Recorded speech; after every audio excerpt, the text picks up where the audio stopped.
Minayotgan mashinamiz birodarlar pokiza bo'lishligi kerak. Chunki ad-dinun nazofa, din poklik birodarlar. Din poklik. Musulmon odam o'zini, yuzini, qo'lini, kiyimini pok bo'lishiga qanday diqqat qilsa, minayotgan mashinasini ham shunday pokiza bo'lishiga diqqat qilishligi kerak. Bu vojib yelkamizdagi.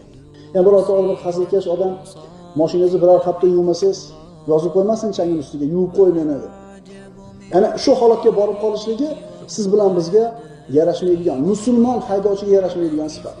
Yana mashinasida umuman yozuv bo'lmasligi kerak. Qur'on oyatlarichi u ham mumkin emas. Chunki u oyat mashinaga yozilishligi uchun tushgan emas. Masalan, bir odam yozib qo'ysa yuk mashinasiga Robbana va la tuhammilna ma la taqata lana bihi.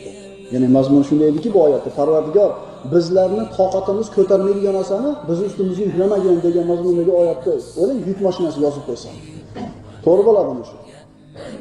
Chunki bu oyat bu narsa haqida tushgan emas. Demak, mashinaga umuman hech narsani yozishlik kerak emas, garchi u oyat karima bo'lgan bo'lsa.